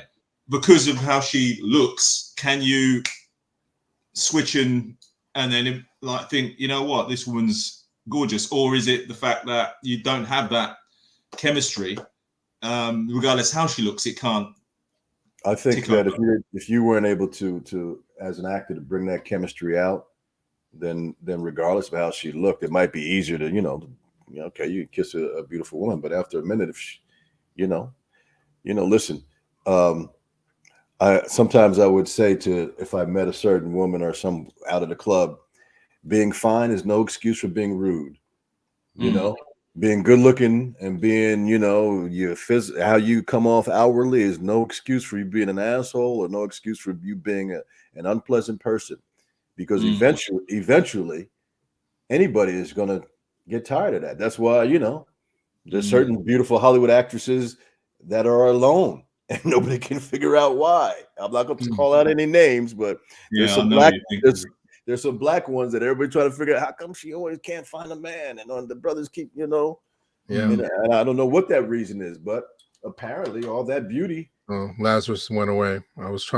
He disappeared. Hopefully he'll come back. But all that beauty doesn't work for some people. And the other thing as well, looks don't last forever as well, do they? Yeah, I mean, we all lose our looks eventually. Yeah, it's about the heart, what's inside. I mean, I'm sure we would all agree with that, But I also think chemistry also too can come from, I saw a saying on the internet or something like that. Someone said, souls recognize each other, right? You fall in love with someone's personality, their soul. And so if you connect with someone, you connect. And that's why when we talked about they didn't look like they would be linked up, but in real life, there are those situations where you meet somebody and their spouse or their significant other, you're like, I would have never guessed it. But their souls connected. Sometimes the wallet and purse connected. Oh yeah, I mean, sans that, sans that because we always know, at least over here, brothers always notice when a fine sister's with a mediocre looking white dude, and they, some people will chalk it up to the financials and the benefits that come with that arrangement or that that unification. So there is that, but like you say, sometimes people do connect if they spend enough time with each other. Cabin fever is a real thing. I remember working at this place many years ago when I was younger, right? And it was full of men, right? Just loads and loads of men. And there was like this woman who worked there, right? And she didn't look good, right? She didn't look good at all, right? And the men, she used to walk in, and the men would be like, "Oh wow, she's gorgeous," to be beating their chests, all sorts, like going crazy. And I remember, like, I was looking at them, thinking they were crazy, thinking, "What's up with you? Why are you going crazy over that woman? The woman just looks very, very ordinary, but you're going crazy, like you're losing your mind." And he froze. You froze, Jason. After like a few months, I remember like, and which part did you hear? The men were losing their mind over the woman. Yeah, men were losing their mind, and the men were losing their mind over the woman, and I was looking at them thinking, how come you losing your mind? The lady's just like, just looks like a very regular middle-aged, woman, right? But the men were like losing their minds, all ages, the young guys, the old guys, all losing their mind. And then after a few months, I started looking at the lady thinking, actually, you know what? She actually don't look that bad, That's right. There's nothing else to look at. So right. Yeah, so these things can happen. I think it works both ways as well. Like if a group of ladies are working together and there's only one guy working there, that guy's going to start to look like he's going to start to look like Richard Roundtree Idris after a while. Right. So, I would be interested to hear how white people feel about the movie. The white people that Lazarus disappeared. I'm not sure if he's still watching, but I think it'd be a lot more popular with white people than it has been with black people, to be honest. Because I think if you're a white guy watching that film, there's only positives to take from it, because he came out on top, and he was pretty. He had his head above water all the way through the film. So you got to think, if you're like a white guy like Jonah Hill, you're thinking, look, I went to the basketball. Look in the film. He goes to the basketball court. He bads up the black guys. He goes to the barber shop. He holds his own. Eddie Murphy's trying to set him all the way through the film, and he keeps coming out on top. He gets the girl. He gets the blessing. His podcast blows up. So. Yeah, it's definitely told from his perspective. Yeah, it's look, like I say, if I'm a white guy watching that film, that's like, for me, that's like a white guy watching Rocky, you know, the Rocky movies. Well, Yeah, you're coming out on top. You know, you're coming out on top. Let's talk about the twist here. Like, you know, we've seen this movie before. Different incarnations, from Guess Who's Coming to Dinner, Flame in the Streets, the British film. We've seen it as Guess Who. We've seen it as something new. And now we see it as You People, which has a provocative title, but it's kind of toothless when it comes to social commentary. Yeah. But the twist, not to give everything away, but is that, as Chris says, it's not necessarily like if the ending of Guess Who's Coming to Dinner is famous because he's like the whole scene where Sidney Poitier looks at his father and says, the problem is you see yourself as a black man, I see myself as a man. Like that way of thinking is not even addressed in this film, but everyone, you know, is born with the unalienable rights, so to speak, to love who they want to love. And that definitely comes through in this movie. And basically both kids have to tell their parents to get out of their way. And then there's sort of like this comeuppance of apology in order to lead us into the predetermined ending of the film, the big surprise ending that we all know is coming. So is it different in that sense when we say, does it still matter in 2023? In your opinion, like I feel like the ending has a slight adjustment compared to what we saw in 1967 in terms of like from the difference between the would-be husband saying the problem is you don't having a confrontation with his father about the relationship as opposed to having the confrontation with the would-be in-laws. They do that in this film where he confronts his would-be father-in-law and says like, look, you know, I love your daughter. I feel like you got in the way. And they kind of apologize for that. Months later, they apologize, you know? So, I mean, how do you see the ending working? Does it work for you in 2023? You're gonna go first, Eric? I didn't see the ending. You mean that they end up being together? Sorry, that's to me then.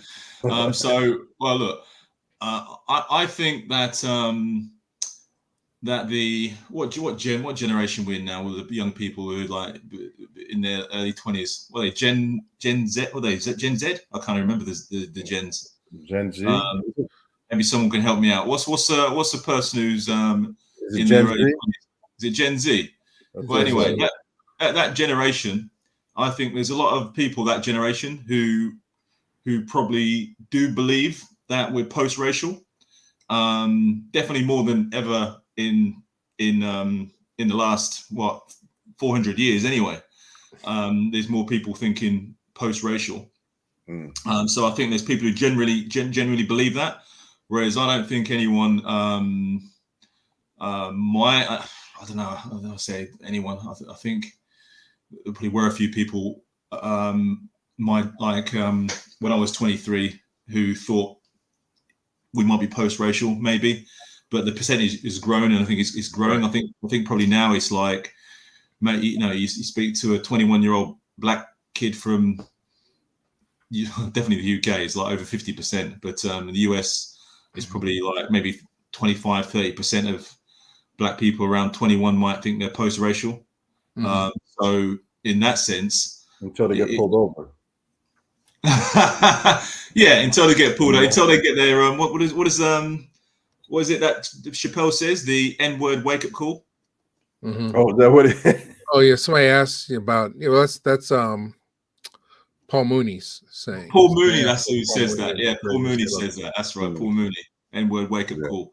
Yeah, so I think maybe that in 2023 it probably, like, those characters who they're supposed to be like people who are like mid-20s, where black and white is blurred now because they're hip hop culture, so they're wearing the same kind of trainers, they're wearing Jordans, they're wearing Air Max, you know, that they listen to the same music, they're eating the same,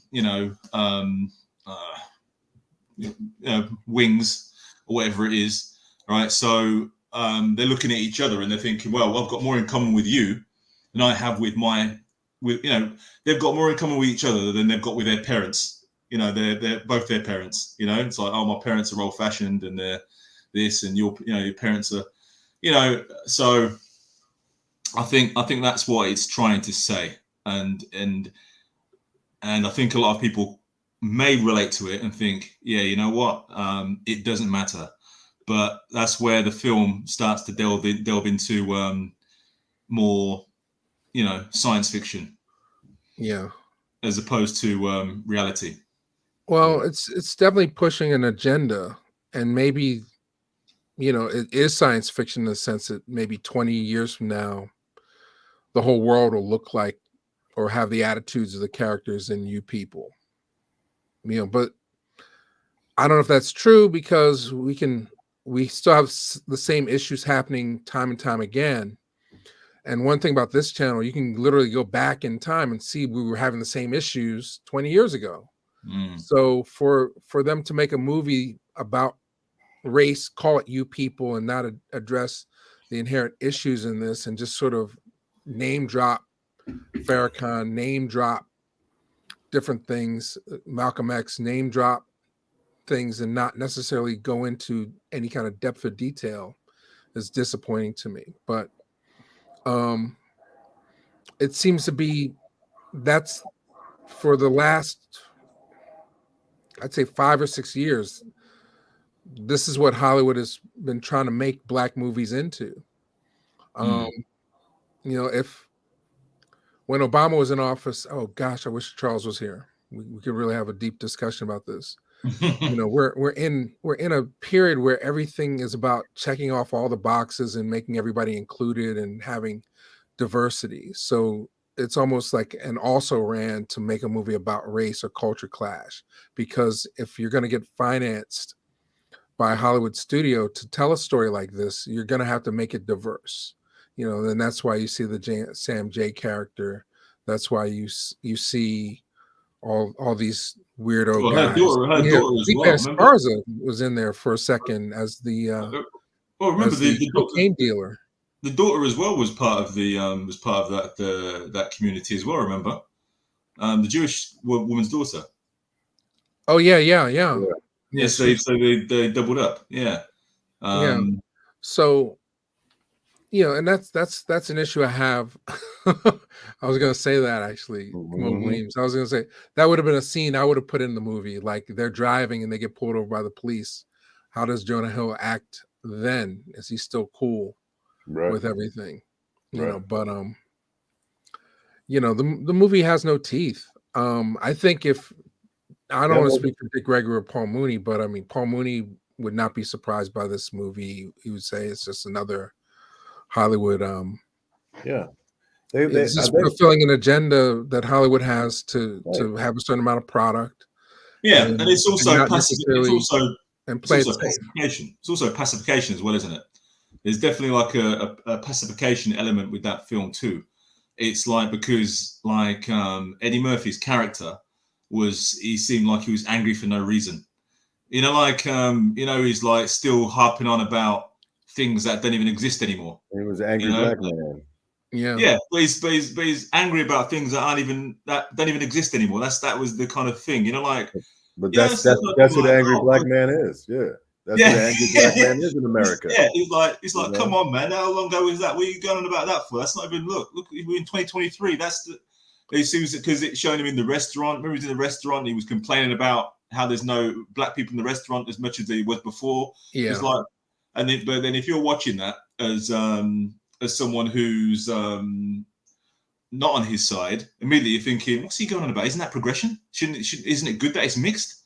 And then he's moaning about something else, and again, you think the same thing.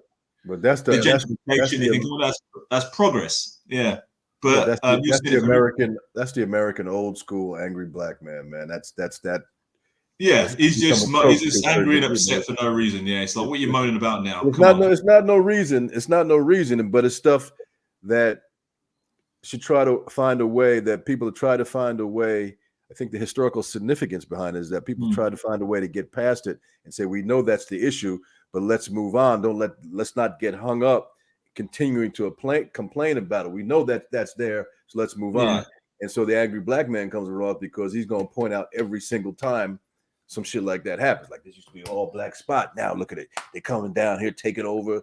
You know, that's some real shit over here, man. I mean, you'll find a lot of brothers that are probably about that age, maybe even younger, older, that have that mentality. So, I mean, you know.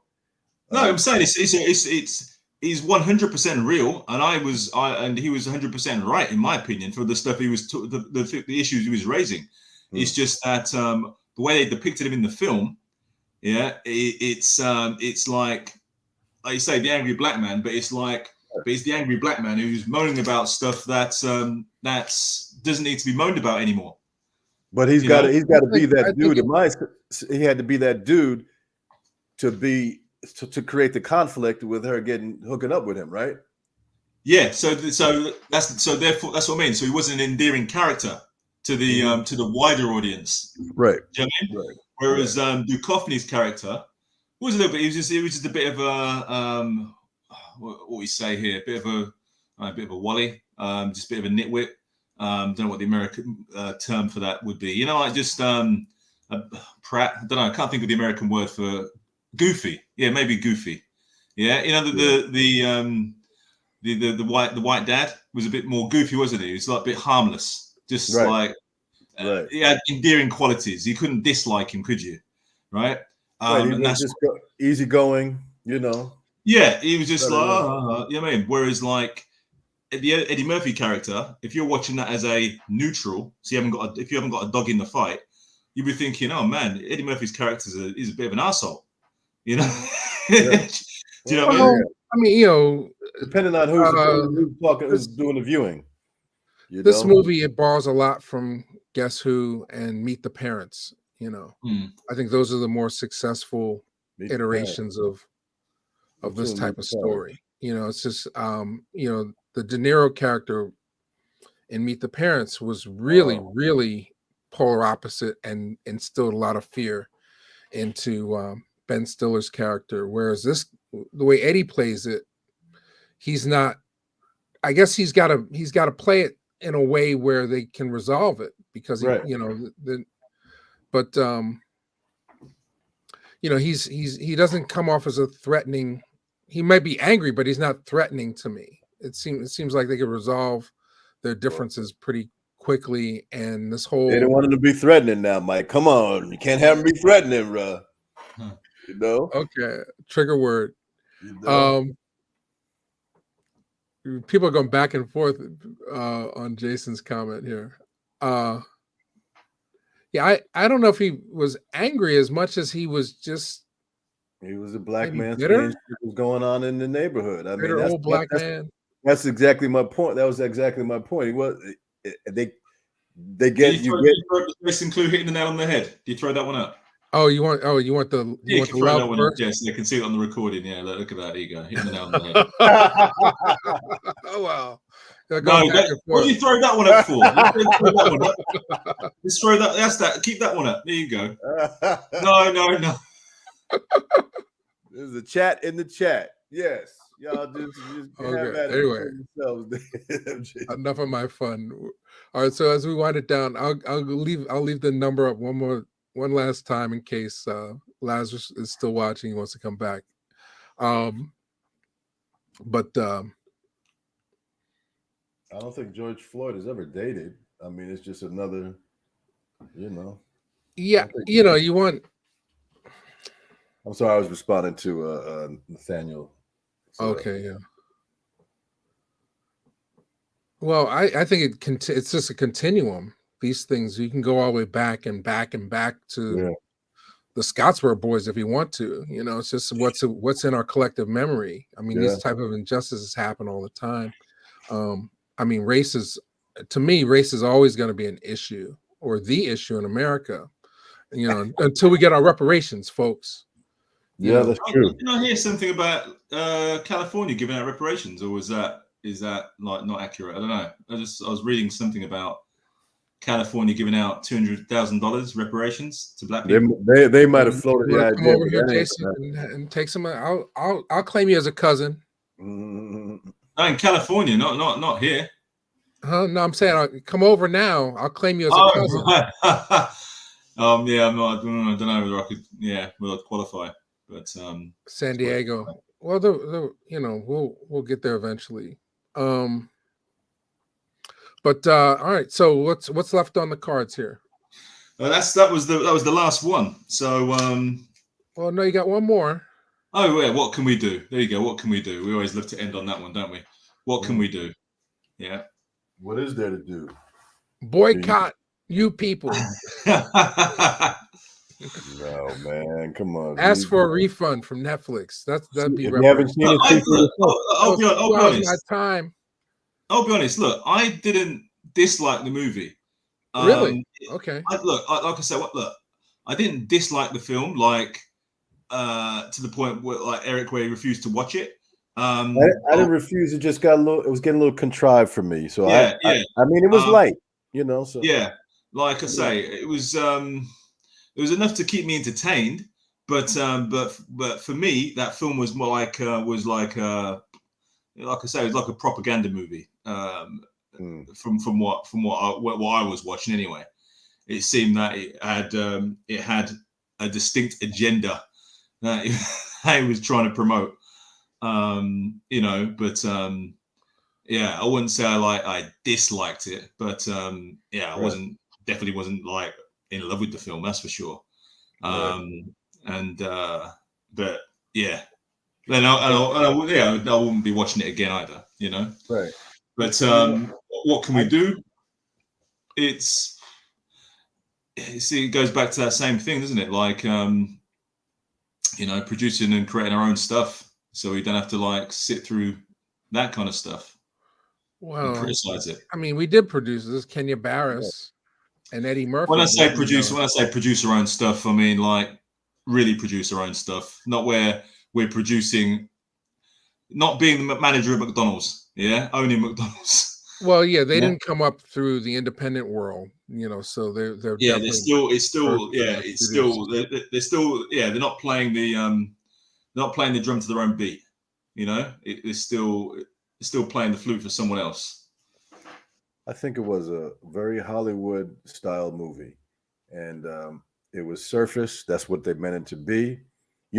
Nowadays for me, when I watch something, I take it for what it is. Like if that's all they wanted to be, then right on. I don't. I mean, if there's a movie that I find that I don't like, yeah, obviously I might get bored with it. I try not to turn anything off. I try to watch everything through the end. And like I said, I am an Eddie fan, so I'll usually watch anything that Eddie does. But I take them for what they are. I don't. And for discussion's sake, when we start talking about it, I'll give my opinion, as you guys both know, about what I think could have been, what I would have liked to have seen, but it's not my movie, right? I didn't make the movie, so clearly what they were going for was just that very surface level of shit, and something that would appeal to everybody. That movie, all of the, they had, like I said before, they had white people in the movie, black people, as they come together. They wanted to appeal to the broadest cross section of people as possible, and certain elements that they found would have been offensive. They didn't want to go there. They wanted to get as many people watch the movie as possible. I'm sorry, I got a moth flying around. But I think they wanted to have as many people as possible watch the movie, enjoy it. It's a light comedy. We're going to touch on this subject a little bit. That's going to be what it is, and we'll have jokes the rest of the time. Right. Maybe non-threatening. They wanted to be just lay back, watch. You'll get a little entertainment. Maybe you get a little education. It'll make you think a little bit, but we ain't really trying to get too deep with it. Not trying to rock the boat, lose stock shares or lose subscribers on one movie. Yeah. Seems to be a lot of people think that Eddie Murphy needs the money. Well, he took a deal. He works for Netflix now. Ed trust me, Ed don't need the money. He'll take the money, but believe me, Ed, no. That's why y'all haven't seen him for 10 years, because he didn't need the money. You know? Yeah, so Right. that's what I thought. Ed don't, trust me, Ed don't need the money. You know, he works when he wants to work. I think he liked working with Jonah Hill. Jonah got him that success based on the success of Dolomite. Jonah, Kenya made an impression on him because Dolomite was so successful, and he was down to work with him again. Coming to America is the one they did. I thought they did. Didn't Kenya have something to do with the film? Krasowski, Larry Krasowski did Dolomite, but Coming to America, the sequel is Kenya Barris. Right. But Dolomite. So they did work together prior, you know. Right. To make your point. But Dolomite was a Netflix project, right? Dolomite was his first Netflix project, yeah. Right. So you know, there's that relationship with Netflix that he might have a picture deal, several picture deal. Yeah, they're going to do Beverly Hills Cop 4. That'll be interesting. Netflix. Yeah, Netflix bought the rights from Paramount to Beverly Hills Cop 4, and that's going to be the big thing when they. Yeah, Beverly Hills Cop 4 is definitely a Netflix quality movie. Well, it can't be any worse than 3. It can. No, it definitely can. What's that? Beverly Hills Cop 3 was pretty painful. Mike thinks that Beverly Hills Cop 4 can't be worse than 3. I think it can. Well, we'll see. It can be worse. It can be better. I mean, it can make up for 3. You know, who knows? It depends on what they make the story about, right?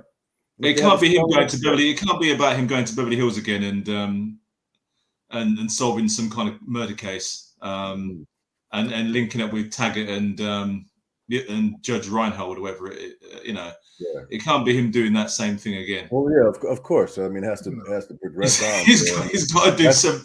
That's the whole issue. What's the story going to be? Does he come with his son? Does he come back to Beverly Hills? His son is there, or did he move to Beverly Hills?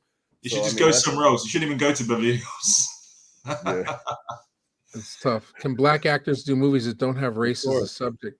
Of course. Or is that only pre-slap Will Smith? I think Hollywood only considers black actors when race is the subject. That's the oxymoron on that one. Well, you know, I was going to say, does race not become a subject if there's a black actor in it? How, you know what I'm saying? Is it inherent in the fact that you have someone black, and is race automatically inherent in that, regardless of whether the movie is not about race at all? Well, Michael B. Jordan was trying to prove that when he did the Without Remorse movie and a few things like that. Like he was trying to make colorblind.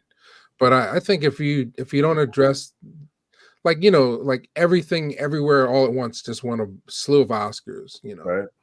Like it doesn't shy away from the fact that these are Asian characters. And I think it adds a whole level of depth to it, as opposed to making them colorblind, you know, and saying, no, these are very specific characters. They own a laundromat. They can go into multiverse, you know. Right.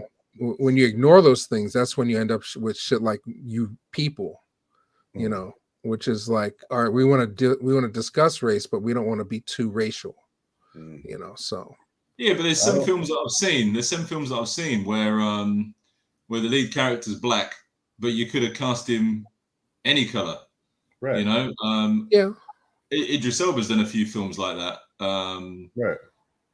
Where his character could be, you know, anything, because it's not like what Eric's saying. It's not something that is fundamental in the story of the film, because you got to think, when you live your normal life, from day to day, how often does your blackness come into play in just your everyday being? Over here, it comes in kind of a lot over here around these parts, bro. And it's a matter of whether you buy into it, and whether you allow that other people's reaction to you to get you caught up in that, right? So that's what I think.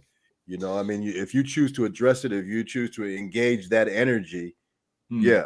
And sometimes you can't help but engage that energy, and other times, like that's for us, that's what they do. So just keep it moving.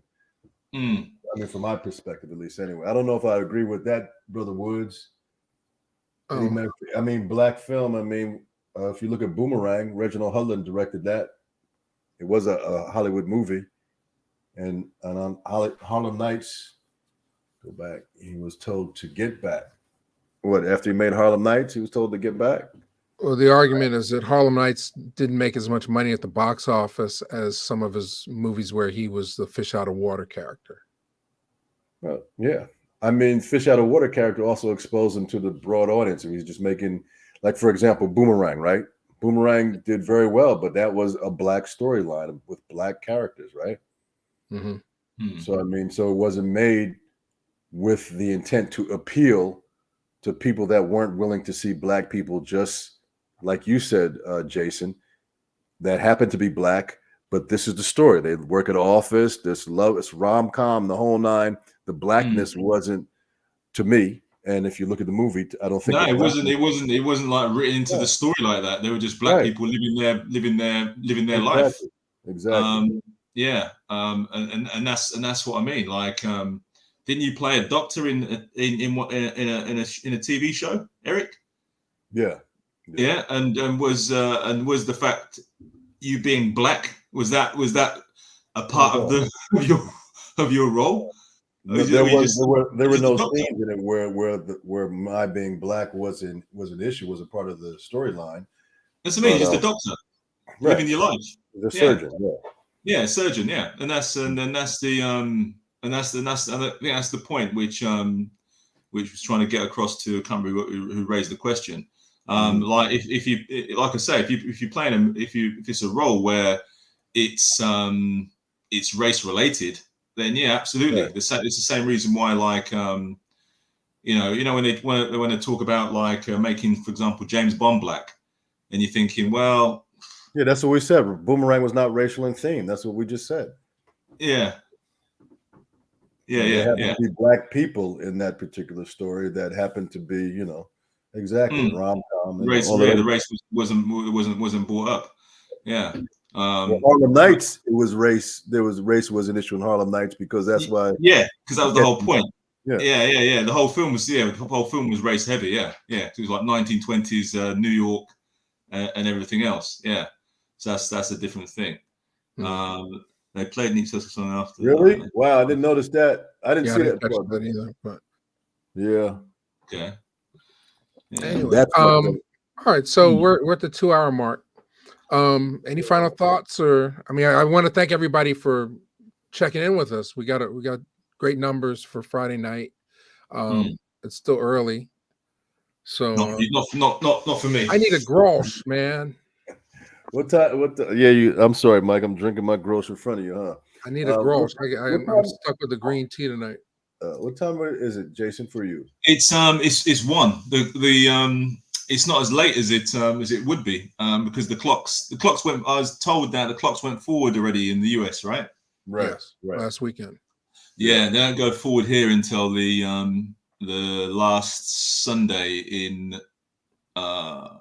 So yeah, I think next week. Actually, next week. I think it's the 26th. They go forward. Yeah. Let's forget that we keep you up late. Well, it's not like normally it'd be 2 a.m. now, so it's still seems like a nice early finish for me today. Got everybody. Vampire in Brooklyn. I wasn't really a fan of that one. I ain't gonna lie. I have to go back and watch that one. Not one of his best. Vampire in Brooklyn. But it's got funny moments. Vampire in Brooklyn. I think Thing is a better film. It's a Blackula. I don't know about Boomerang in that, Nathaniel, but I do agree with the other two that you're talking about. Dream Girl. Well, I don't know about Dream Girls had not necessarily though. I mean, Dream Girls was black themed. That was about Motown, wasn't it? Right. It was a takeoff of it, but yeah. But they weren't discussing. I mean, because they were embodying characters who were alive at a time, or a reflection of characters that reflected a time in the United States, Motown, and how that came about, and how a lot of the black performers had to perform.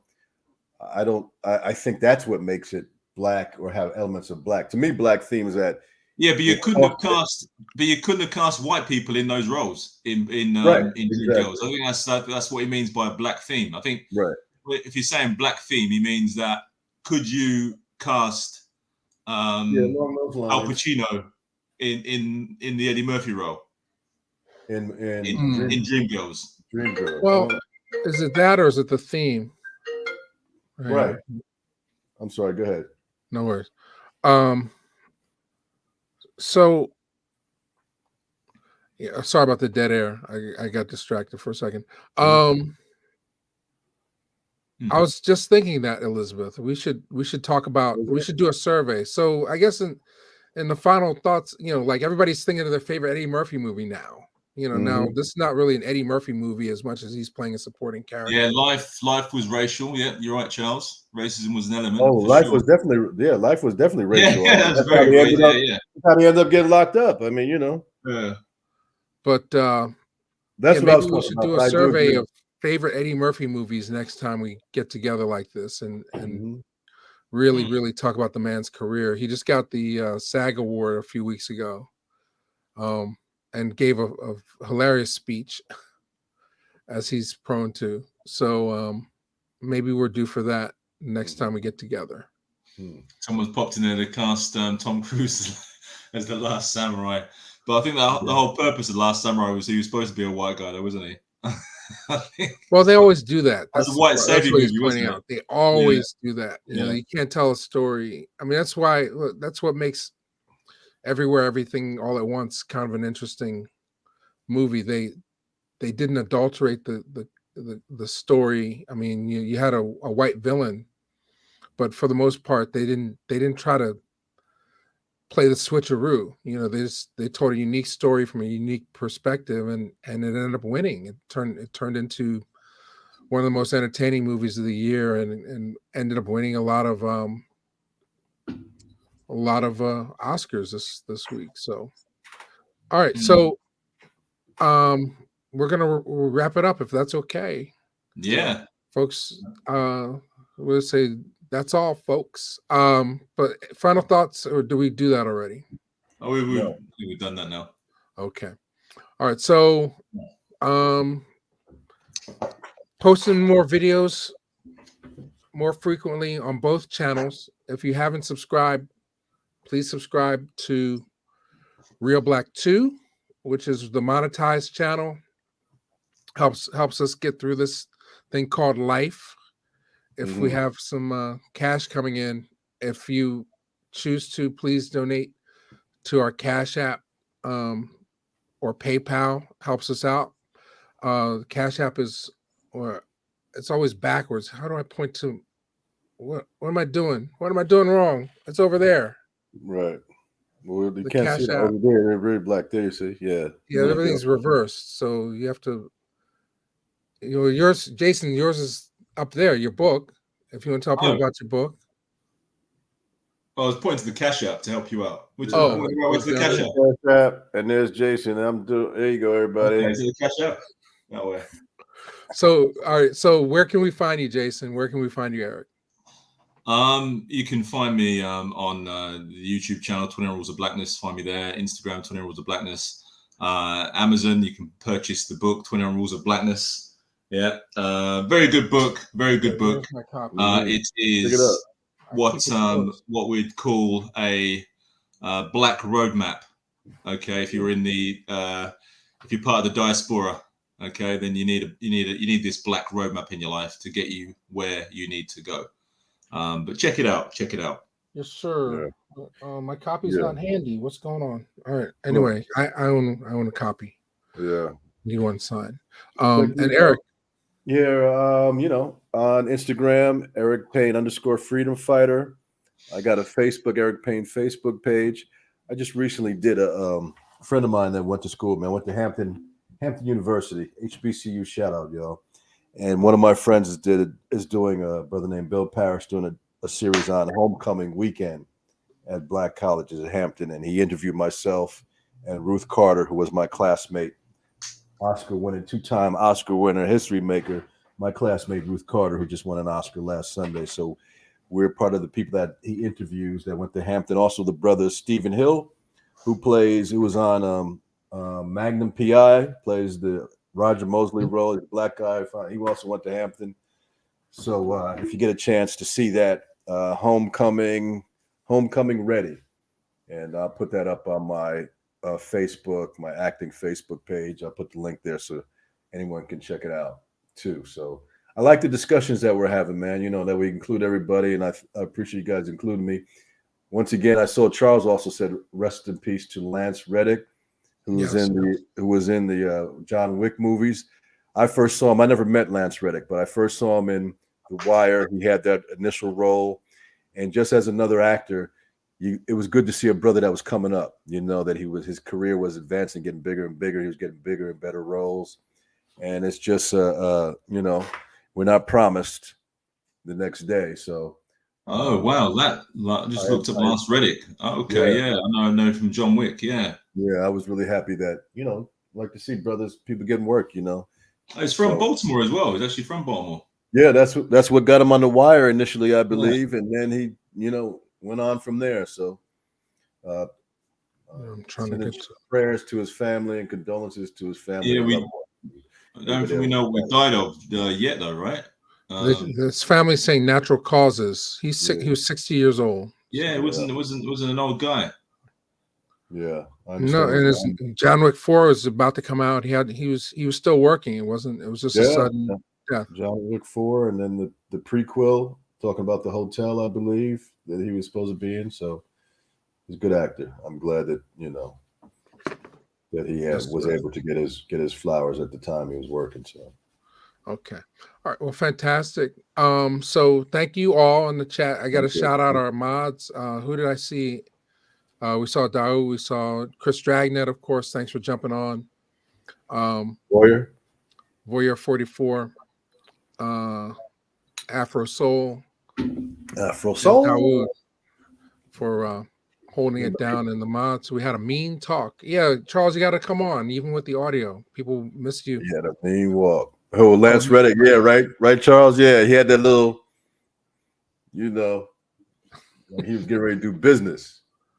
Yeah, I don't know what I haven't even seen him in like John Wick. So I never got into The Wire, but anyway, he's coming in John Wick. He seems really posh. Like, he's holding it down. I actually thought I thought he was a British actor. I didn't even know he was American. Yeah, because in John Wick, he kind of puts on like he does seem to have like a little accent. He puts like a little accent on, doesn't he? Like I thought he might have been like. So he did have a Brit. Well, there we go. Chris Dragnet is confirming that. I guess it was in that movie. Yeah. Okay. So, all right. Well, thank you guys. Thank you, everybody. All right. So I'm trying to think of the next time you'll see us. I got some interesting things from Charles Woods' vault coming up on the channel. If you've already seen or listened to the Rosalind Cash interview that comes from the Out of the Woods archive. You can always send donations directly to Reelblack Cash App and just mention you want to go to Mr. Woods to help preserve his archive, and I'll forward that money right to him. And then tomorrow there's a real fun one, and on Reelblack 2, there's going to be a conversation with. It was on the first channel, but we've moved it over. Tomorrow will be Woody King for an hour, a discussion with Rowan Fraser and Woody King about Black theater. So make sure that you're subscribed to both channels so you don't miss out on that content. Yeah. Thanks again, Jason. Thank you again, Eric. Thank you. Thank you again, chat. Yes. Everybody. Jason, talk to you later. Take it easy, man. All right. Lock it down. Peace. Peace, everybody.